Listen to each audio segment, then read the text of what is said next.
بسم اللہ الرحمن الرحیم۔ سرمایہ داری کی اسلام کاری،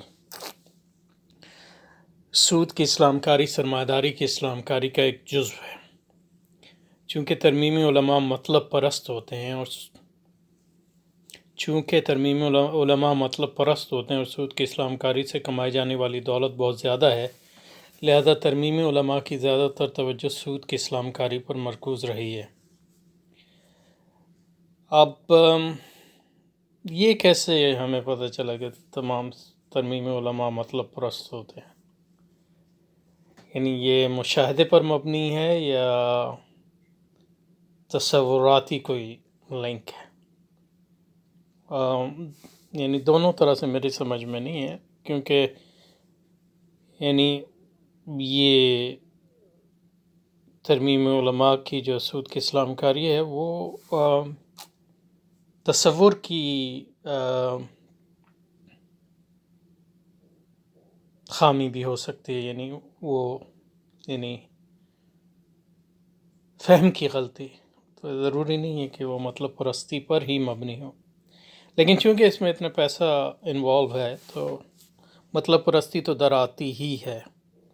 اگر شروع میں نہ ہو تو بعد میں آ جاتی ہے۔ لیکن یہ کہ میرے سمجھ میں یہ نہیں آیا کہ ترمیمیت اور مطلب پرستی کا کیا تعلق یہاں ہے، نہ تو مجھے اس کا کوئی تصوراتی اور لازمی تعلق نظر آ رہا ہے، اور نہ مجھے یہ پتہ ہے کہ مشاہدہ کیا ہے کہ تمام ترمیمی علماء جو ہے مطلب پرست ہوتے ہیں۔ تو چونکہ ترمیمی علماء مطلب پرست ہوتے ہیں اور سود کی اسلام کاری سے کمائی جانے والی دولت بہت زیادہ ہے، لہذا ترمیمی علماء کی زیادہ تر توجہ سود کی اسلام کاری پر مرکوز رہی ہے۔ لیکن سودی نظام تمویل سرمایہ کاری کا روح رواں ہے، لہذا سرمایہ دارانہ نظام کی اسلام کاری کا فریضہ ادا کرنا ترمیمی علماء کے لیے ضروری ہو گیا۔ لیکن سودی نظام تمویل سرمایہ کاری کا روح رواں ہے۔ ان معنوں میں روح رواں ہے کہ سود جو ہے وہ حرص کی تجسیم ہے، اور سرمایہ داری جو ہے حرص کی عالمگیریت کا ایک دوسرا نام ہے۔ سرمایہ دارانہ نظام کی اسلام کاری کی ایک جامع کوشش مولانا محمد تقی عثمانی صاحب کی مشہور کتاب اسلام اور جدید معیشت اور تجارت میں ملتی ہے۔ یہ کتاب 1990 میں پہلی مرتبہ شائع ہوئی، اور اب تک اس کے 17 ایڈیشن شائع ہو چکے ہیں، اب تو اور زیادہ شائع ہو چکے ہوں گے اور اسلامی بینک اور اسٹیٹ بینک نے ان کی دوسری زبانوں میں تراجم کرنے کا انتظام کیا ہے۔ اس کتاب کے اور مفتی صاحب کی بحیثیت ماہر اسلامی معیشت جو ہے پوری دنیا میں مشہور ہے ماشاءاللہ، ایون عرب ممالک میں بھی ان کی۔ اس کتاب کے مندرجات کا خلاصہ یوں بیان کیا جا سکتا ہے: اسلام کوئی نظام زندگی نہیں۔ نظام زندگی کا مطلب یہ ہے کہ وہ زندگی کے ہر پہلو پر حاوی ہو، یعنی زندگی کے عمومی طور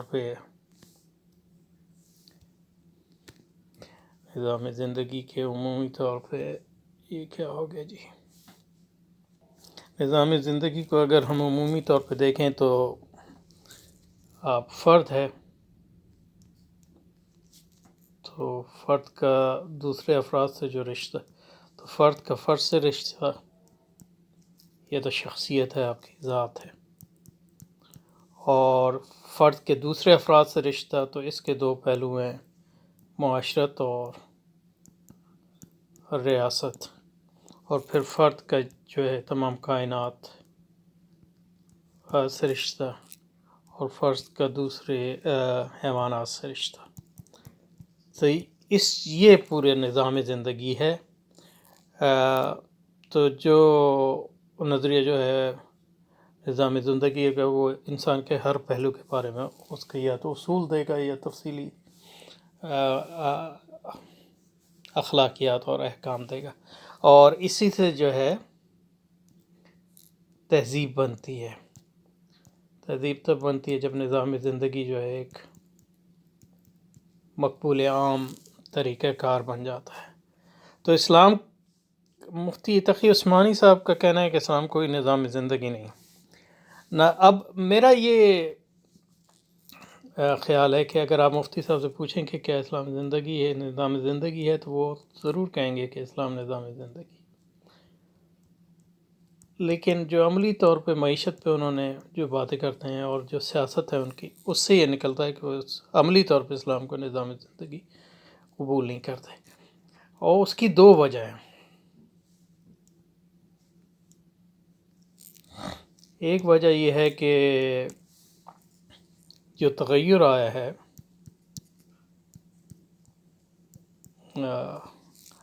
19ویں صدی سے 18ویں صدی سے، یہ اس کو صرف حکومتوں کی تبدیلی کا طریقہ سمجھتے ہیں، اس کو تہذیبی تبدیلی نہیں سمجھتے. تو یہ ایک بڑی غلط فہمی ہے واقعے کو سمجھنے میں. یعنی انگریزوں کا اور یہ یورپیوں کا جو مسلمان ممالک پر قبضہ ہے، استعمار، اور ساری دنیا میں جو ان کی یلغار ہے، اور پھر بعد میں جو مابعد استعماری نظام قائم ہوا ہے، اس کو صرف حکومتوں کی تبدیلی یا سیاست سمجھتے ہیں. حالانکہ ایک تہذیبی تبدیلی ہے جو زندگی کے ہر پہلو کو جو ہے تبدیل کرتی ہے. یہ تو واقعی کو سمجھنے میں کوتاہی ہے. دوسرا، اسلام کو سمجھنے میں بھی کوتاہی ان معنوں میں ہے کہ یہ جو سمجھ جو اسلام کی پرورش پڑی، خاص طور پہ یعنی ترمیمیت پسندانہ، یہ اس زمانے میں پرورش پڑی جب مسلمان مغلوب تھے. تو اسلام کی جو عمومی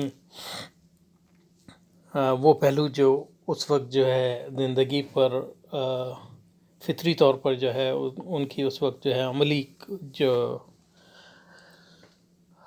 حقیقت جو ہے وہ واضح نہیں تھی، تو وہ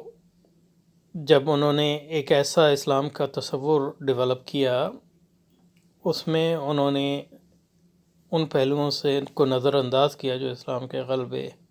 کے زمانے میں جو ہے ایک عام روش ہوتے ہیں. تو یہ دو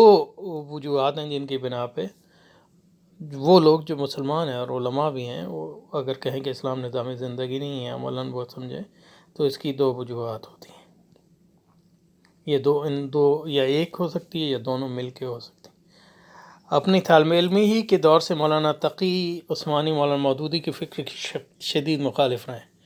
مولانا مودودی رحمۃ اللہ اس پر اصرار کرتے ہیں کہ اسلام ایک مکمل اور خود انحصاری نظام حیات ہے. تو مولانا مودودی کے جو کارنامہ وہ یہی ہے کہ انہوں نے اسلام کے نظام زندگی ہونے کے تصور اور اسلام کی کلیت پر زور دیا. اور مولانا تقی عثمانی اس بات کی تردید سب سے پہلے 1960 کی دہائی کے آخری سالوں میں کی، جب آپ نے مولانا مودودی کی کتاب خلافت و ملوکیت کا رد رکھا. اب وہ رد تو مولانا مودودی کی جو تاریخ اسلامی کی چند پہلوؤں پر ان کا رد تھا، لیکن یہ کہ دوسرے علماء دیوبند جو ہے وہ بھی مولانا مودودی سے کوئی خاص دوستی نہیں تھی، تو اس میں کوئی مولانا تقی عثمانی یا ترمیم علماء خاص نہیں ہے. لیکن اگر آپ مولانا مودودی کو رد کریں گے اس آج کے زمانے میں، تو پھر آپ کے لیے اتنا آسان نہیں رہے گا کہ یعنی ہمارے بر صغیر میں کہ اسلام کے نظام میں زندگی کا تصور جو ہے آپ کے سامنے واضح ہو سکے، کیونکہ وہی مولانا مودودی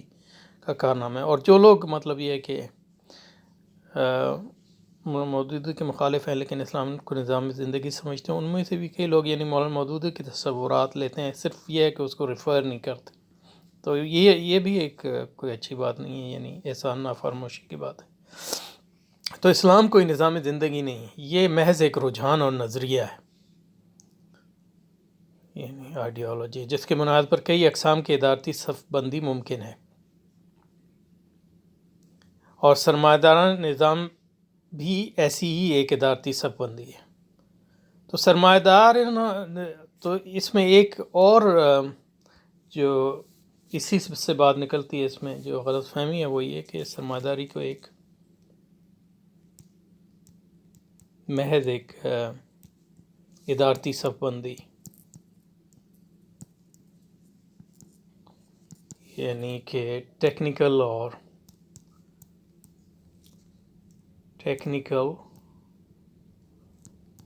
اور ایڈمنسٹریٹو انتظامی معاملہ سمجھیں. حالانکہ یہ سرمایہ داری جو ہے وہ ایک تہذیب ہے. تو جہاں سرمایہ داری ہوگی وہاں اسلام نہیں ہوگا. یعنی سوری طور پہ تو آپ کے رسم و رواج اور نماز روزہ تو ہو سکتا ہے، لیکن جو اسلام کی روح ہے، جو اس کا عمومی تہذیبی اظہار ہے، وہ کم سے کم ہوتا جاتا ہے. کیونکہ سرمایہ داری بھی ایک تہذیب ہے. دو تہذیبیں ایک ساتھ جو ہے عموماً جو ہے وہ چل نہیں سکتی. اسلام کوئی نظام زندگی نہیں، یہ محض ایک رجحان اور نظریہ ہے جس کی بنیاد پر کئی اقسام کی ذاتی سب بندی ممکن ہے، اور سرمایہ دارانہ نظام بھی ایسی ہی ایک ذاتی سب بندی ہے. یعنی وہ سرمایہ داری کو تہذیب نہیں سمجھتے، جس میں اسلامی رجحان کو سمویا جا سکتا ہے اور سرمایہ دارانہ نظام کی اصلاح کر کے اس کو اسلامی تعلیمات سے ہم آہنگ کیا جا سکتا ہے. تو اگر سرمایہ داری ایک ٹیکنیکل مسئلہ ہوتا ہے یا ایک جزوی نظام ہوتا تو اس کی کوئی جواز بھی تھا، لیکن سرمایہ داری ایک کلی نظام ہے، جس طرح اسلام ایک کلی نظام ہے. تو سرمایہ داری جیسے جیسے پھیلے گی اسلام کو وہ بے دخل کرتی جائے گی. اس لیے سرمایہ داری کو اسلام میں سمونے کا اور سرمایہ داری نظام کی اصلاح کر کے اسے اسلامی تعلیمات سے ہم آہنگ کرنا جو ہے ایک بے بنیاد بات ہے. اور آپ جس طرح جو ہے اس کام کو سکسیسفلی یعنی کامیابی کے ساتھ کرتے جائیں گے، اصلاً جو ہے اسلام جو ہے سرمایہ داری میں ضم ہوتا جائے گا، کیونکہ سرمایہ داری ایک غالب تہذیب ہے آج کے زمانے میں. نمبر 2، تمام سرمایہ دارانہ ادارے کارپوریٹ ملکیت، سرمایہ دارانہ زر اور فائنانس، سٹے بازی یعنی اسپیکولیشن، بذیر حصص کے سودے اور اجرت کے تعین کا طریقہ جو سرمایہ داروں میں رائج ہے، اسلامی تعلیمات کے مطابق جائز ہیں. انہیں معمولی ساختی تبدیلیوں کے ذریعے شرعی قوانین کے سانچے میں ڈھالا جا سکتا ہے. اس کی وجہ یہ ہے کہ وہ یعنی سرمایہ داری کو نظام نہیں مانتے، تو ان جو انسٹرومنٹس ہیں ان کو اس نظام سے الگ کیا جا سکتا ہے. نیو کلاسیکل اکنامکس کے تمام اہداف و اقدار یعنی نجی ملکیت، مسابقت، افادیت پرستی، ترقی اور حکومت کا معاشی عمل کے تعین سے اجتناب، ان سب اہداف و اقدار کی اسلام تصدیق کرتا ہے اور ان کا حصول مقاصد شریعت اور ضروریات دین کے حصول کا وسیلہ ہے. یہ وہ تصور کرتے ہیں. اور نجی ملکیت جو ہے اس کے بارے میں مولانا تقی نجی ملکیت اور کارپوریٹ ملکیت میں تفریق نہیں کرتے، اور یہ ایک سرمایہ داری کے فہم میں ایک بنیادی خلا ہے ان کے، کیونکہ سرمایہ داری جو ہے اس میں نجی ملکیت جو ہے وہ تو اس کا ایک